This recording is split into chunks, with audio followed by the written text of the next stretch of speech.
सब खत्म हो गया क्या? जुबैर ने पूछा। भले ही उसे अंकल नंबर 2 मरते हुए नहीं दिखे थे, लेकिन अब राज चौकन्ना नहीं था, इसी कारण उसके दिमाग में ऐसा सवाल आया। हाँ, अभी के लिए ऐसा कहा जा सकता है, राज ने सिर हिलाकर कहा। तीनों पागलों में अभी आखिरी पागल बाकी 2 यात्रियों का पीछा कर रहा था, इसलिए सब कुछ पूरी तरह से खत्म नहीं हुआ था। राज अंकल के इस भूतिया फॉर्म को लेकर थोड़ी उलझन में था और लगातार लालटू की तरफ देख रहा था। तुम नरक की जिंदगी के बारे में सोच रहे होगे ना? लालटू ने पूछा। भले ही राज जानता हो या नहीं, लेकिन लालटू उसे बताना चाहती थी। नहीं, मुझे इस सब के बारे में कुछ नहीं जानना, राज ने दांत पीसते हुए कहा। क्या बात है, तुम्हें इस बारे में भी रुचि नहीं है? बढ़िया है फिर, वैसे भी ये जानना इतना जरूरी नहीं है। फिर ये तो जानना होगा कि टापू आखिर कैसी जगह है, लालटू ने कहा। लालटू की ये बात तो बिल्कुल सच थी कि राज टापू के बारे में जानना चाहता था।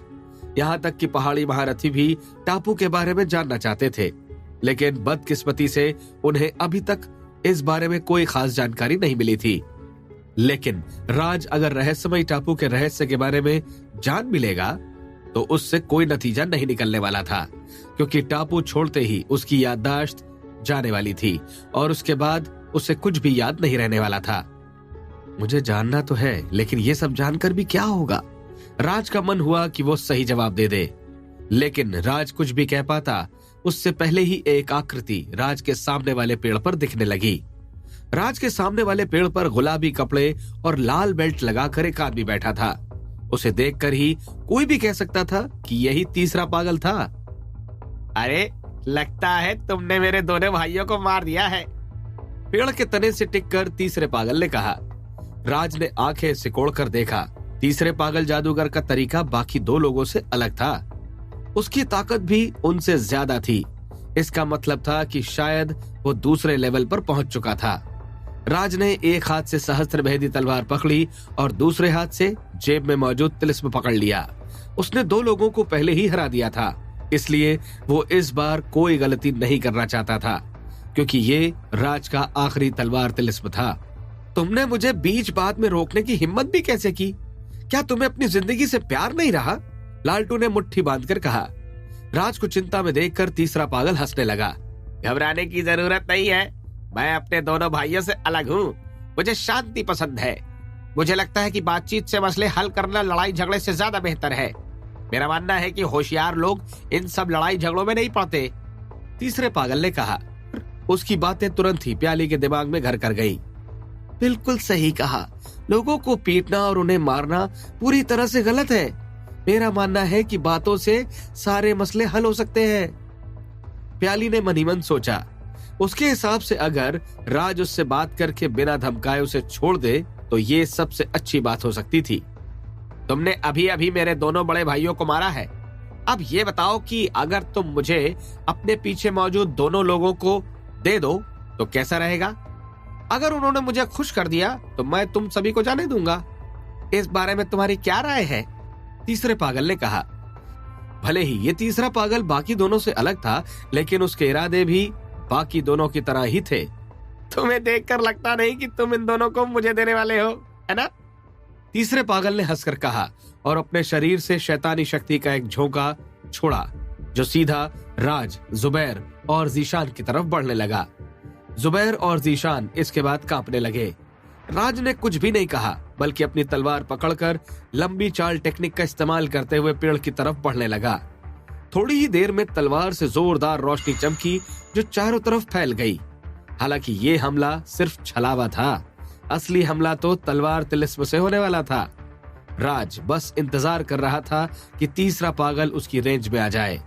अरे यार, मेरा सामना हमेशा तुम्हारे जैसे लोगों से ही क्यों होता है, जो अपने आप को बड़ा 30 मार्का समझते हैं। अब अगर तुमने मरने का मन बना ही लिया है तो मैं भी उसमें थोड़ा हाथ बटा लेता हूँ।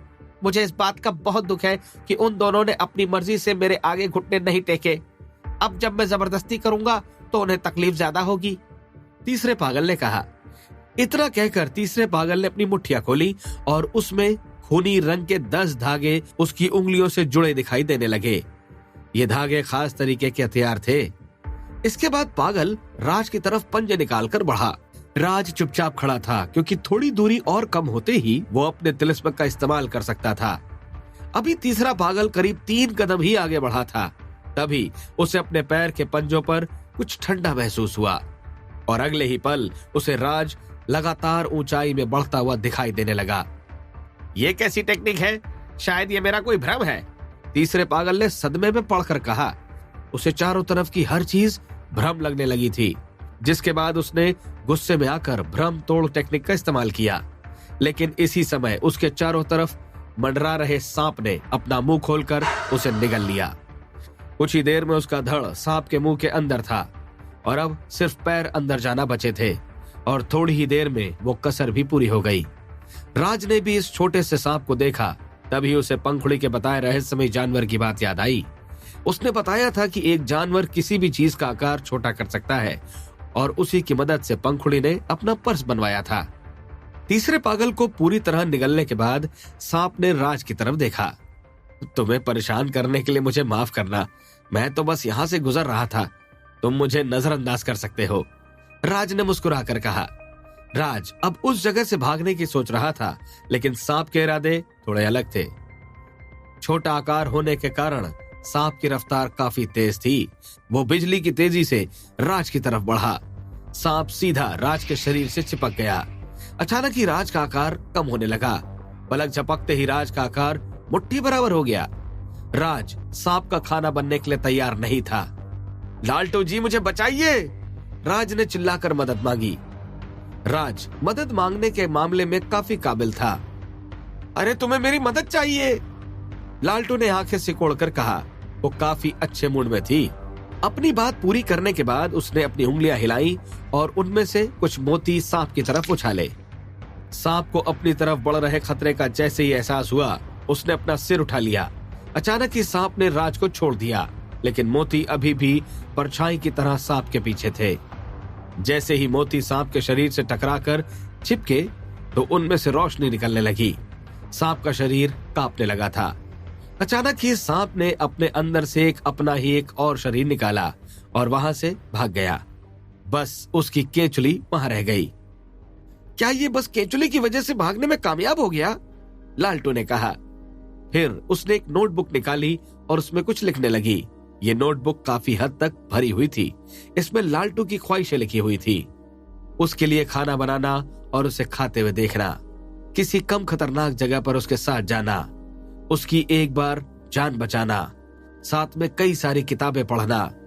ऐसी कई ख्वाहिशें लालटू की नोटबुक में लिखी हुई थी, जिनमें से शुरुआती 3 पर क्रॉस का निशान लगा दिया गया था।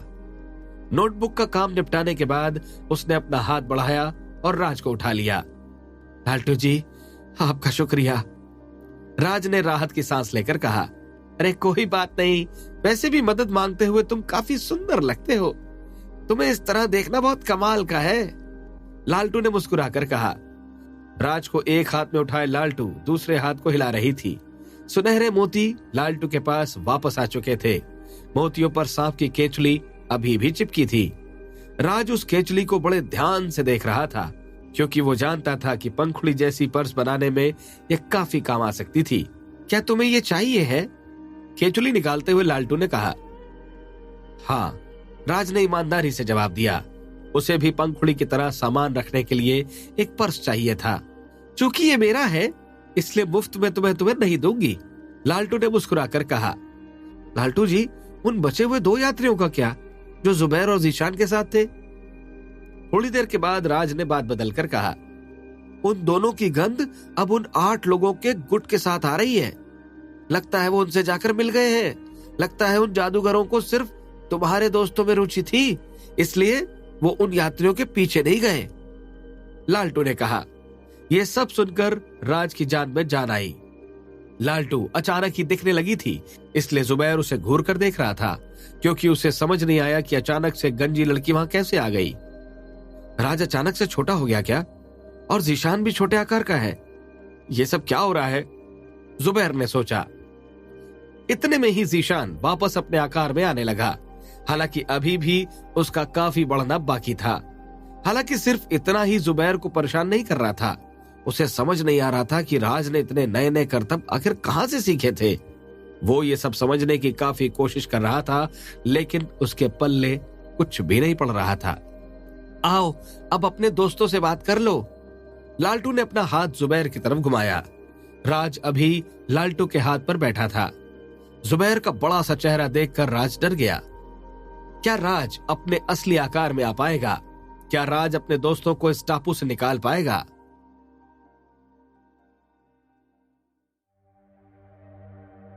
लालटू जी, इतना पास भी नहीं ले जाना है, राज ने चिल्लाकर कहा। लालटू ने कुछ देर राज को जुबैर के आगे लहराया और फिर पीछे कर लिया। राज, आखिर क्या हो रहा है? जुबैर ने पूछा। यह समझना थोड़ा कठिन है। अभी के लिए तुम जीशान को उठाओ और मेरे साथ चलो। सबसे पहले हमें पुराने शहर वापस चलना होगा और इस जगह से बाहर निकलना होगा। बाकी सब मैं तुम्हें बाद में बता दूंगा, राज ने गहरी सांस लेकर कहा। राज जानता था कि टापू छोड़ते ही उन सभी की याददाश्त चली जाएगी, इसलिए जुबैर को कुछ भी समझाने से कोई मतलब निकलने वाला नहीं था। अभी के लिए यहां से बाहर निकलना ही सबसे बेहतर था। तुम सभी अब मेरे पीछे आओ, लालटू ने मुस्कुराकर कहा। जुबैर ने जीशान को अपनी पीठ पर लाद लिया और लालटू के पीछे चलने लगा। राज, क्या तुम्हें गणेश और बाकी लोग मिले? वो कैसे हैं? रास्ते में चलते चलते जुबैर ने चिंता जताकर कहा। अभी जो कुछ भी हो रहा था सब जुबैर की ही गलती थी। उसी ने सभी को यहाँ आने के लिए मजबूर किया था। ऐसे में अगर गणेश और बाकी किसी को कुछ भी होता तो जुबैर इस बात का अफसोस पूरी जिंदगी लेकर घूमता। चिंता मत करो, गणेश, रोहन, रिया और उसकी बड़ी बहन इस जगह से बाहर जा चुके हैं। मैं भी बस तुम लोगों को यहाँ से निकालने के लिए ही आया हूँ, राज ने मुस्कुराकर कहा। राज की बात सुनकर जुबैर ने राहत की सांस ली। इसके बाद वो लोग चलते चलते पुराने शहर पहुंच गए। लालटू के कारण उन लोगों को टावर पहुंचने में भी ज्यादा समय नहीं लगा। टावर के अंदर में जाते ही इंस्ट्रक्शंस फॉलो करना और लेन देन का काम पूरा करना। जैसे ही तुम इतना करोगे तुम इस टापू से बाहर निकल जाओगे, राज ने समझाते हुए कहा। और तुम्हारा क्या तुम हमारे साथ नहीं आ रहे? जीशान ने कंफ्यूज होकर पूछा। अब तक जीशान का शरीर बिल्कुल पहले की तरह हो चुका था। अभी मुझे थोड़ा और इंतजार करना होगा। मेरा शरीर अभी पूरी तरह से पहले की तरह नहीं हुआ है और तुम लोग मेरी चिंता मत करो। तुम दोनों अभी यहाँ से निकलो। मेरा शरीर पहले की तरह होते ही मैं इस जगह से निकल आऊंगा। यहाँ से निकलते ही सबसे पहले गणेश और बाकी लोगों से मिलना। इस बार खो मत जाना, राज ने मुस्कुराते हुए कहा। जीशान और जुबैर ने बस सिर हिला दिया। इसके बाद वो मुड़े और टावर की तरफ बढ़ने लगे। ये सब उनके लिए किसी बुरे सपने की तरह था और वो इस जगह पर एक पल के लिए भी नहीं रुकना चाहते थे। उन दोनों के अंदर जाते ही राज ने राहत की सांस ली। लालटू जी, मुझे लगता है कि अब मुझे भी चलना चाहिए, लेकिन यहाँ से निकलने के लिए मुझे अपनी याददाश्त देनी होगी, है ना? राज ने पूछा। तुम्हें टापू में कोई रुचि नहीं है? लालटू ने सवाल पर सवाल किया और राज को उंगली करने लगी। ऐसा मत करो, इससे दर्द होता है। मेरी कुछ सीनियर से बात हुई थी और उन्हें यहाँ से निकलने के पहले अपनी याददाश्त खोनी पड़ी थी। हालांकि मुझे ये नहीं पता कि ये उन्होंने अपनी इच्छा से किया था या नहीं, लेकिन मुझे ऐसा लगता है कि किसी भी जादूगर को यहाँ से निकलने के पहले अपनी याददाश्त की कुर्बानी देनी होती है ना? राज ने कहा। तुमने जो भी कहा है वो सही है। जादूगरों की खातिरदारी बाकी लोगों से अलग होती है। अब मैं तुम्हें टापू के सबसे रहस्यमयी जगह पर ले जाकर कसम खिलवाऊंगी। फिर तुम्हें अपनी ही याददाश्त मिटाने की एक टेक्निक सिखाई जाएगी। जैसे ही तुम अपनी याददाश्त कैद कर दोगे तो तुम भी इस टापू से निकल जाओगे, लालटू ने मुस्कुराकर कहा। अगर ऐसी बात है तो आप मुझे वहां सीधे लेकर क्यों नहीं चलती? राज ने कहा। यहां से निकलने की इतनी जल्दबाजी भी मत करो, लालटू ने कहा और सांप की केचुली निकालकर बोली। क्या तुम्हें ये चाहिए है? हाँ, मुझे ये चाहिए है, राज ने केचुली की तरफ देखकर कहा। अगर तुम्हें ये वाकई चाहिए है तो तुम्हें मेरे साथ एक सौदा करना होगा, लालटू ने खुश होकर कहा। एक सौदा? आपको इसके बदले में क्या चाहिए? राज ने पूछा। राज के पास कुछ जादुई चीजें अभी मौजूद थी। उसके पास बवंडर सी रफ्तार का ब्रेसलेट था, एक पुराने कांसे की अंगूठी थी, एक सहस्त्र भेदी तलवार थी, प्याली से चिपका हुआ जागरण पत्थर था और भी बहुत कुछ। इन सब में शायद जागरण पत्थर ही सबसे कीमती था। इसके मुकाबले शायद और कुछ भी सांप की केचुली का सौदा करने के लिए काफी नहीं था। हालांकि केचुली के बदले राज जागरण पत्थर देने को तैयार नहीं था, क्योंकि उसके लिए जागरण पत्थर ज्यादा कीमती था। भले ही तुम्हारे पास बहुत कुछ है, लेकिन मुझे उसमें कोई रुचि नहीं है, लालटू ने मुस्कुराकर कहा। फिर आपको इसके बदले में क्या चाहिए? राज ने कहा। वो अपने आप का सौदा करने के लिए कतई तैयार नहीं था।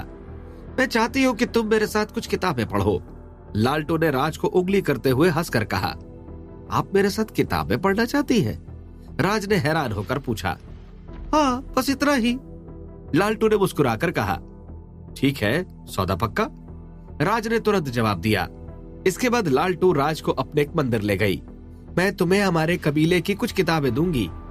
मैं बुद्धि को मानती हूँ, इसलिए मेरे पास उनकी शिक्षाओं के अलावा और कुछ भी नहीं है, लालटू ने पालथी मारकर कहा। इन किताबों में आखिर क्या है? क्या इसमें जादूगरी की टेक्निक है? राज ने पूछा। तुम कुछ ज्यादा ही सोच रहे हो। मैं ऐसे ही किसी को टेक्निक नहीं दे सकती, यही तो जादूगरी की दुनिया का नियम है, लालटू ने कहा। तो क्या ये सब बस आम किताबें हैं? राज ने पूछा। इतने निराश मत हो, हमने साफ तौर पर सौदा किया है कि तुम मेरे साथ किताबें पढ़ोगे और उसके बदले मैं तुम्हें सांप की केंचुली दूंगी।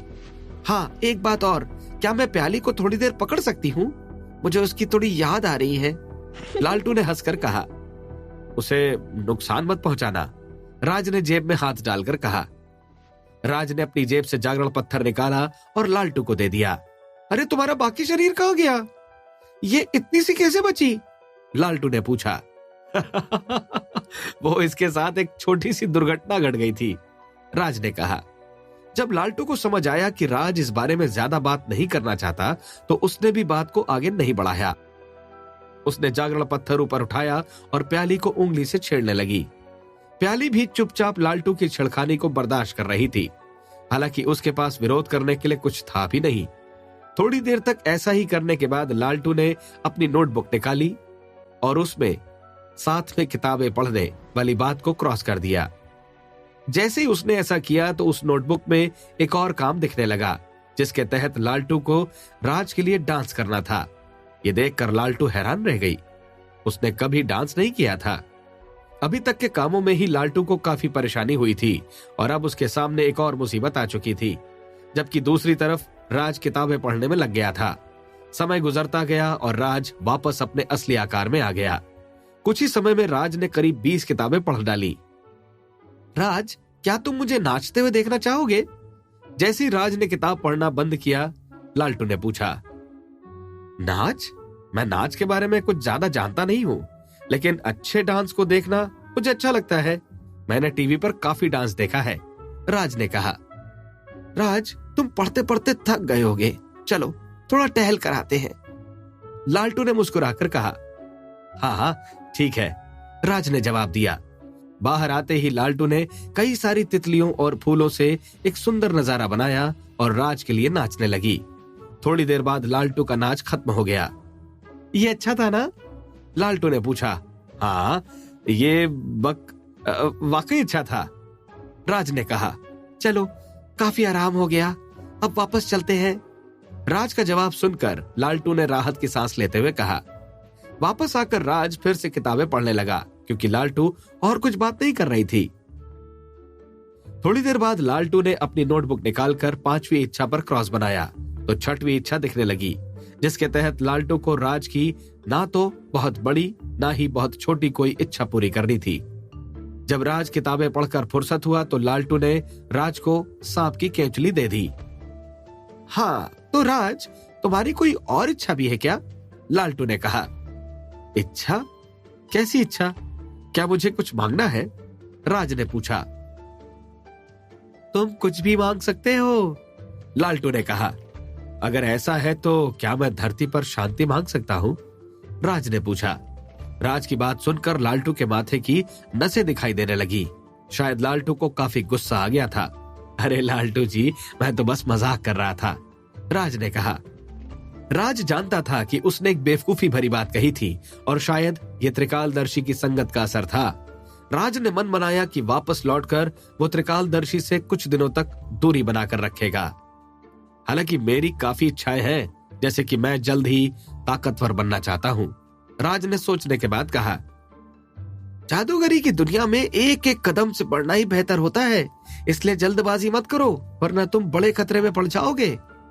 लालटू ने कहा, हाँ मुझे ये पता है, लेकिन मैंने ऐसा इसलिए कहा क्योंकि मुझे लगा कि मैं कभी ताकतवर नहीं बन पाऊंगा।